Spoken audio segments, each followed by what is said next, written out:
आप इन तस्वीरों में देख रहे हैं, ये है विधायक लक्ष्मण सिंह यादव की आई लव रेवाड़ी टीम के वो सफाई योद्धा जो सर्दी, गर्मी, बरसात की परवाह किए बिना धीरे धीरे अपनी मंजिल की ओर बढ़ रहे हैं। आप इनकी लगन देखें, किस प्रकार से 16 राही तालाब पर उगी हुई झाड़ियों को अपने हाथों से उखाड़ रहे हैं। ये टीम कोई दिहाड़ीदार मजदूर नहीं है जो पूरा दिन कार्य करे। ये स्वेच्छा से अपने रेवाड़ी शहर के ऐतिहासिक स्मारकों, तालाबों आदि को साफ रखने में हर रविवार अपने 2 घंटे इस नेक कार्य को देते हैं। उसके बाद 30 मिनट योग करके शरीर को दुरुस्त रखने का भी प्रयास करते हैं। अब इनको साफ सफाई करते हुए पूरे 80 सप्ताह हो गए हैं। विधायक लक्ष्मण सिंह यादव इस सांकेतिक सफाई अभियान से शहर की जनता को 80 सप्ताह से शहर को साफ सुंदर बनाने का संदेश देते आ रहे हैं। मगर उन्होंने खेद जताते हुए कहा कि जनता को भी अपना कर्तव्य समझना चाहिए। अगर वे अपने घर का कचरा कूड़ा गाड़ी में डाल दे और सड़क पर न फेंके तो हमारी सफाई क्रांति सार्थक हो जाएगी। आज उन्होंने लोगों से भाजपा की चेयरपर्सन उम्मीदवार एवं भाजपा के 32 वार्ड प्रत्याशियों के लिए कमल खिलाने की अपील भी की। विधायक लक्ष्मण सिंह यादव ने सीएम के रेवाड़ी आगमन पर कहा कि रामगढ़ भगवानपुर में धरने पर बैठे लोगों से सीएम नायब सिंह सैनी ने कहा था कि जब मैं रेवाड़ी आऊंगा तो आप लोगों से जरूर मिलूंगा। सीएम साहब ने रेवाड़ी में कदम रखते ही सबसे पहले रामगढ़ भगवानपुर में धरने पर बैठे लोगों से मुलाकात की और वहां पर आयुर्वेद अस्पताल खोलने की बात कही। इसके साथ ही तोहफे में खेल स्टेडियम खोलने का भी आश्वासन दिया। रेवाड़ी में निकाय चुनाव को लेकर आचार संहिता लगी हुई है, इसलिए कोई घोषणा नहीं कर पाए, मगर उनका आश्वासन ही काफी है जो आचार संहिता हटते ही घोषणा को अमली जामा पहना दिया जाएगा। आई लव रेवाड़ी टीम ने आई लव रेवाड़ी के नारों से 16 राही सरोवर को गुंजायमान कर दिया। आप देख रहे हैं @रेवाड़ी आज तक। यदि आपने अभी तक हमारे चैनल को सब्सक्राइब नहीं किया है तो प्लीज सब्सक्राइब कर लीजिए और वीडियो को लाइक कर ज्यादा से ज्यादा शेयर कीजिए।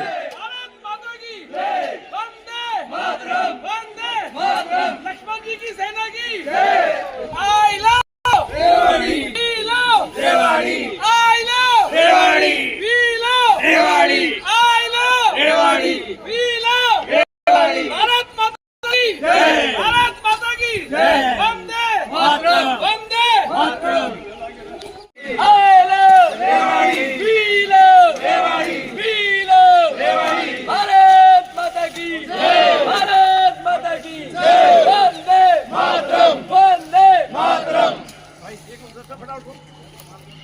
बोले सोनिया, वाहेगुरु जी का खालसा, वाहेगुरु जी की फतेह। विधायक जी की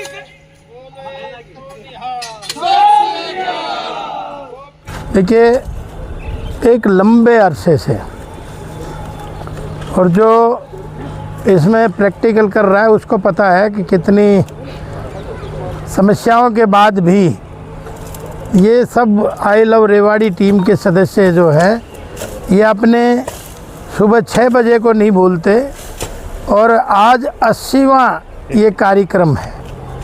और आपने देखा भी होगा, बारिश भी आती है, गर्मी सर्दी का भी सामना करना पड़ता है, कई संडे सबने अपने धंधा दौरी पे भी जाना पड़ता है, लेकिन उसके बावजूद आई लव रेवाड़ी की टीम इकट्ठी होके और कहीं ना कहीं सफाई अभियान को चला रही है। बस थोड़ा सी दिक्कत यहाँ है कि भाई सब लोग इसको समझें, इस मुद्दे को, इस विचार को सब समझें, तब कहीं जाकर रेवाड़ी साफ़ होगी, वरना तो मुश्किल है। जिस तरह से, जिस स्पीड से लोग बदलने चाहिए उस स्पीड से नहीं बदल रहे। तो मैं चाहता हूँ आपके माध्यम से ही मैसेज जाए, अगर रेवाड़ी की जनता साफ सफाई के प्रति जागरूक हो, और वरना तो आपको पता है कितनी गंदगी में कितनी समस्या आती हैं। तो ये सबका ही भला है, कोई इंडिविजुअल व्यक्ति विशेष का नहीं, कोई इंडिविजुअल आई लव रेवाड़ी का ही टीम का नहीं, बल्कि हर नागरिक का फ़र्ज़ है ना कचरा फैलाए, ना कचरा फैलाने दे। सर लोग कहने लगे हैं कि अब विधायक जी ने वार्डों में सफाई बंद कर दी है, अगर वो वार्डों में जाते तो कहीं ना कहीं। इसीलिए मैं कह रहा हूँ कि वार्डों में हम चुन रहे हैं ना नए नुमाइंदे, उनका काम इसीलिए तो चुन रहे हैं। वार्डों का वो काम करें जो चुन के पहले वाले कर लेते तो आज ये दिक्कत नहीं आती। अब दोबारा से हम उनको जागरूक कर रहे हैं, नई टीम चुन के आ रही है। अब 10 तारीख के बाद 13 को रिजल्ट आ जाएंगे। जब नए वार्डों में लोग जिम्मेवारियां लेंगे तो जाएंगे वार्डों में भी। पूरी टीम साथ रहेगी। सर कल सीएम साहब भी आए थे, कोई नई विशेष? सीएम साहब के कल 4 कार्यक्रम थे। आपने देखा कि सबसे पहले गोकुलपुर में था, उन्होंने रुद्र अभिषेक किया, शिव महाराज की पूजा करी, भगवान शंकर की, और उसके बाद वहाँ एक रैली को संबोधित करा। वहाँ बहुत सारे हमने भी मुद्दे रखे, लेकिन आचार संहिता की वजह से डिक्लेयर नहीं करे। लेकिन उन्होंने ये कहा कि इनको हम विभागीय उनमें पहुँचाएंगे जिस विभाग की ये समस्या है या डेवलपमेंट है, और उसके बाद इसको जो होगा उसको ज़रूर कराएंगे। ये ज़रूर बोल के गए। अच्छा, लोगों में प्यार और उत्साह था, पूरा देहात वहाँ उमड़ के आया हुआ था। उसके बाद आपने देखा कि लंच का प्रोग्राम था राव साहब के यहाँ, तो वहाँ उस कार्यक्रम में भी गए। और जब वहाँ आ रहे थे तो रास्ते में रुके रामगढ़ भगवानपुर के जो इतने दिनों से लोग धरने पे बैठे थे, उस पर धरने पे सीधे गए, क्योंकि उनकी कमिटमेंट थी कि भाई जब मैं रेवाड़ी आऊँगा तो धरने पे ज़रूर जाऊँगा, और उन्होंने अपना वादा निभाया। तो मैं तो उनका धन्यवाद करता हूँ। और बीच में पब्लिक के बीच में बैठ के और उन्होंने जो आश्वासन उनको दिया है, तो अब मैं समझता हूँ अब तो धरने से उठ जाना चाहिए, नहीं उठे हैं तो, क्योंकि अब जब बात मान ली जाती है और प्रदेश के मुखिया ने बात मानी है, कोई आम आदमी ने तो कहा नहीं, तो इसलिए उनकी बात मानकर धरने को समाप्त कर देना चाहिए। जो भी डिक्लेरेशन उन्होंने इसलिए नहीं करी किसी चीज़ की भी, एक आचार संहिता थी, लेकिन कई चीज़ बिना डिक्लेरेशन के भी समझ में आ जाती हैं। अगर ये हमने करना है, और उनके भी समझ में आ गया जो धरने पे बैठे थे। उनका संघर्ष भी काफ़ी लंबा था और उन्होंने अपनी मेहनत करी। तो मैं तो, और मुख्यमंत्री का बड़े हृदय है कि जाके सारी समस्याओं को निपटाते चले गए। और तीसरा आपने देखा सैनिक स्कूल में एक भव्य चुनावी रैली थी, जन आशीर्वाद रैली थी, उसमें भी अच्छा सब रिस्पांस आया, पब्लिक भी अच्छी थी, पूरा जन समूह था वहाँ, जन समूह बड़ा उमड़ा था और सब ने अपनी अपनी बात कही। और आप समझ सकते हो कि उससे चुनाव का ग्राफ जो है वो कई गुना बढ़ा है। तो आने वाले समय में रिजल्ट बहुत अच्छे आने वाले हैं, इसमें तो कोई किसी को सोचना ही नहीं चाहिए। और हमें तो कांग्रेस ही जिता देंगे, हमें भी उतनी वो नहीं, क्योंकि उनमें कई फाड़ हैं। हमारे सब टिकट मांग रहे थे, लेकिन कोई भी खड़ा नहीं हुआ, सब अनुशासित होके और जिस प्रत्याशी को टिकट मिली उसके साथ सारे चल रहे हैं। ये बड़ी बात है। तो इसलिए जीत तो सुनिश्चित है ही। अब 32 वार्डों में जा रहे हैं, हमने 25 ऑफिस भी खोले हैं, बचे हैं वो आज कल में से कंप्लीट हो जाएंगे। 32 के 32 वार्डों में हमने वार्ड सदस्यों के लिए सबके ऑफिस खोले हैं।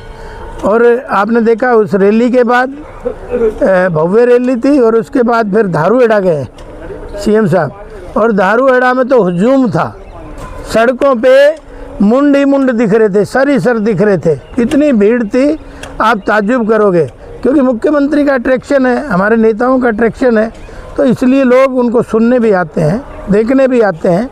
और बिना कुछ कहे ही बहुत सारी चीज़ें वाइब्रेशन के माध्यम से एक दूसरे को चाहत होती है, तो वो चाहत दिख रही थी वहाँ।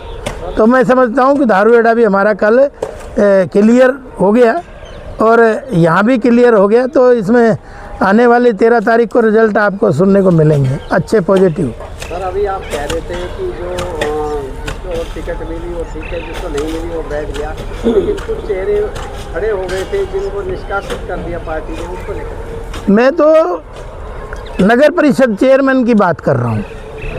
जो नगर परिषद चेयरमैन के हमारे 18 लोग टिकटें मांग रहे थे, 18 में से आज एक भी नहीं खड़ा, कोई बागी नहीं हुआ। मैं ये बड़ी बात कह रहा हूँ। वार्डों में हो सकता है, हमने 15 लोगों को निकाला है, निष्कासित करा है वार्डों में, क्योंकि अगर भाजपा के खिलाफ वो वार्डों में लड़ रहे हैं तो निश्चित है, तो अनुशासित पार्टी है तो इसका तो एक्शन तो लेना ही था और अच्छा पार्टी ने एक्शन लिया है।